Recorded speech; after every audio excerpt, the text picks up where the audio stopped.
Hello everyone, welcome to our YouTube channel. जैसा कि thumbnail से आप लोगों को पता चल गया हो कि आज हम लोग यहाँ पे बात करने वाले हैं कि कोई भी मेंटेनेंस का केस है उसको आप लोग कैसे जीत सकते हैं। हस्बैंड वाइफ दोनों के लिए महत्वपूर्ण है। तो आप लोग वीडियो को लास्ट तक देखिएगा ताकि आप लोगों को एक एक चीज़ यहाँ पे क्लियर हो सके। तो वीडियो में लास्ट तक बने रहिएगा। वीडियो अच्छा लगे तो वीडियो को लाइक, चैनल को सब्सक्राइब कर लीजिए। मैं advocate Om Prakash and forensic expert OP sound associate law firm Ambikapur से आप सभी लोगों का स्वागत करता हूँ। अगर आप लोगों की कोई भी कानूनी समस्या है या आप लोग मेरे थ्रू पर्सनली कंसल्ट करना चाहते हो तो डिस्क्रिप्शन बॉक्स में एक व्हाट्सएप नंबर दिया हुआ है जिसके थ्रू अपॉइंटमेंट बुक कराते हुए आप लोग मेरे से बात कर सकते हैं। तो चलिए शुरू करते हैं। आप सभी लोगों को पता है कि जो मेंटेनेंस केस होता है वो जेंडर बायस नहीं है, मतलब वहाँ पे सिर्फ महिलाओं के लिए ही कानून नहीं बना हुआ है, वो न्यूट्रल है, मेल फीमेल दोनों के लिए है। तो आजकल के बहुत सारे जजमेंट भी ऐसे आ रहे हैं जिसमें ऐसा नहीं है कि वाइफ है तो उसको मेंटेनेंस मिलेगा ही मिलेगा, या हस्बैंड है तो उनको मेंटेनेंस देना ही पड़ेगा। यह यहाँ पे अब जरूरी नहीं है। जो अभी बहुत सारे जजमेंट है उसके आधार पर आप लोगों को कुछ कंडीशन है उसको वहाँ पे फॉलो करना पड़ेगा,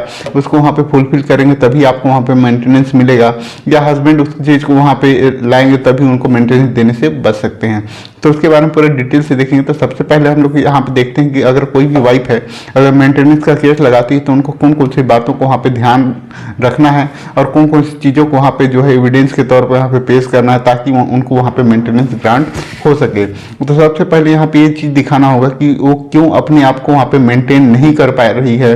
क्यों वो अपने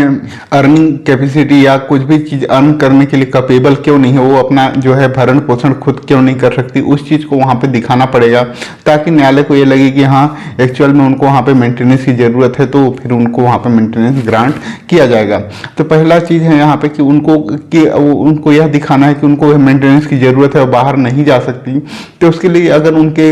अगर छोटे छोटे बच्चे हैं तो उसको वहाँ पर बता सकती है कि मेरे छोटे बच्चे हैं जिसके कारण मैं बाहर काम करने नहीं सकती, उनको देखभाल करना पड़ता है जिसकी वजह से वहाँ पे आपको मेंटेनेंस की जरूरत है। तो इसके रिगार्डिंग जो है आपके पास अगर कोई एविडेंस होगा जैसे जन्म प्रमाण पत्र हो गया बच्चे का, तो वो सब आप न्यायालय में पेश करें ताकि आप लोगों को एक ग्राउंड वहाँ पे बन जाए। दूसरा चीज़ है अगर आपको किसी प्रकार की बीमारी है, ठीक है, कुछ भी प्रकार का आपको वहाँ पे ट्रीटमेंट चल रहा हो या बीमार हो, तो उस कंडीशन में आप उस तरीके का जो है मेडिकल से रिलेटेड जो डॉक्यूमेंट है उसको वहाँ पे न्यायालय में पेश कर सकते हैं, जिससे यह साबित हो जाएगा कि जिसकी वजह से आप वहाँ पे कोई अर्निंग नहीं कर सकती, बाहर जाके काम नहीं कर सकते। इस सब चीज़ को वहाँ पे आपको दिखाता है, उससे आपका मेंटेनेंस भी बढ़ सकता है। तीसरा है अनएजुकेटेड, मतलब अशिक्षित हो या कम पढ़ी लिखी हो जिसके कारण वो बाहर जाके काम नहीं कर सकते या उनको उस तरीके का कोई जॉब नहीं मिल सकता जैसा वो अपने आप को मेंटेन कर पोषण कर सके। इसीलिए जो है आपको वहाँ पे इस तरीके का अगर अनएजुकेटेड है, कम पढ़े लिखे हैं, तो उससे रिगार्डिंग भी आपको वहाँ पे अपने प्लेंट में भी लिखना है। उसके रिगार्डिंग अगर कोई एविडेंस हो तो भी आप वहाँ पे पेश कर सकते हैं।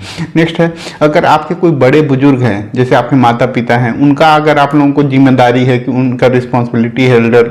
जो है उनका कि आपको उनकी सेवा करनी है, उनसे रिलेटेड अगर तबीयत खराब रहता है तो उनका आपको देखभाल करना है, तो ये सब चीज़ हैं तो आप वहाँ पे बता सकते हैं कि उनको देखभाल करने की वजह से मैं बाहर जाके काम नहीं कर सकती और मैं इसीलिए अपना भरण पोषण नहीं कर पा रही हूँ। तो ये सब कंडीशन है, अगर ये सब चीज़ आप वहाँ पे जरूर दिखाएंगे तो आपका जो मेंटेनेंस है वो 100% मिलेगा और आपको वहाँ पे जो है अच्छा खासा मेंटेनेंस बन सकता है। तो नेक्स्ट हम लोग यहाँ पे देखते हैं अगर कोई हस्बैंड है वो अगर मेंटेनेंस देने से बचना चाहते हैं तो कौन कौन सी चीज़ों को वहाँ पे न्यायालय के समक्ष रखें, और उसके लिए जो है कोई भी चीज़ हो, हस्बैंड हो या वाइफ हो, अगर न्यायालय के समक्ष अगर कोई भी चीज़ वहाँ पे बता रहे हैं तो उससे रिगार्डिंग उनके पास एविडेंस होना चाहिए, तभी वहाँ पे न्यायालय उस चीज़ को मानेगी और वहाँ पे आपको वहाँ पे रिलीफ मिलेगा। सबसे पहला यहाँ पे है अगर उनकी वाइफ है वो अडल्ट्री में रह रही है यानी एक्स्ट्रा मैरिटल अफेयर है, किसी और के साथ उनका अफेयर है, उसके रिगार्डिंग आपके पास कोई भी वीडियो वगैरह ग्राफ हो, फोटोग्राफ हो और इसके रिगार्डिंग आपके पास कोई भी एविडेंस हो तो उसको आप न्यायालय में पेश करें और उस चीज़ को बताएं कि जो आपकी वाइफ है वो किसी और के साथ उनका अफेयर है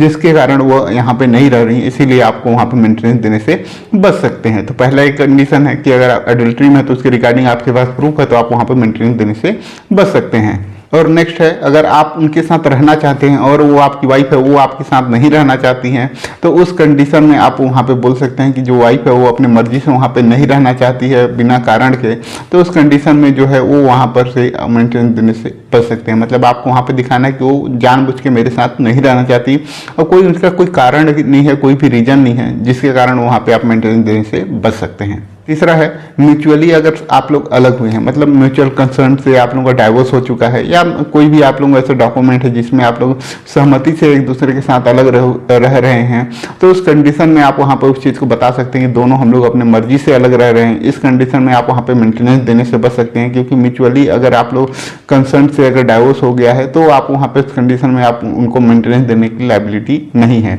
तो इस तरीके का अगर आपके पास कोई भी एविडेंस हो तो उसको आपको न्यायालय में पेश करें कि आप सहमति से सब अलग रह रहे हैं, इसीलिए आप वहां पे बच सकते हैं। नेक्स्ट है विदाउट एनी सफिशिएंट रीजन कि अगर आपकी वाइफ है वो वहां पे नहीं रह रही है आपके साथ, कोई भी सफिशिएंट रीजन नहीं है, युक्ति युक्त कोई भी कारण नहीं है जिसके कारण वो आपको छोड़ के गई है और उसको न्यायालय में वो साबित भी नहीं कर पा रही है कि क्यों उससे अलग रह रही है, तो इस कंडीशन में भी आपको वहां पे मेंटेनेंस देने से बच सकते हैं। मतलब वहां पे आप इस चीज को साबित करिए कि जो आपकी वाइफ है बिना सफिशिएंट रीजन के, बिना किसी युक्ति युक्त कारण के वह आपसे अलग रह रही है, तो उस कंडीशन में आपको वहाँ पे मेंटेनेंस देने से बच सकते हैं। लेकिन यहाँ पे एक चीज़ है कि अगर आपके बच्चे हैं तो बच्चे को वहाँ पे मेंटेनेंस आपको देना ही पड़ेगा, सिर्फ यहाँ पे आपकी वाइफ के लिए ये सब एप्लीकेबल होगा। तो वीडियो अगर अच्छा लगा हो तो वीडियो को लाइक करें, चैनल को सब्सक्राइब को लास्ट तक देखने के लिए आप सभी लोगों का धन्यवाद। जय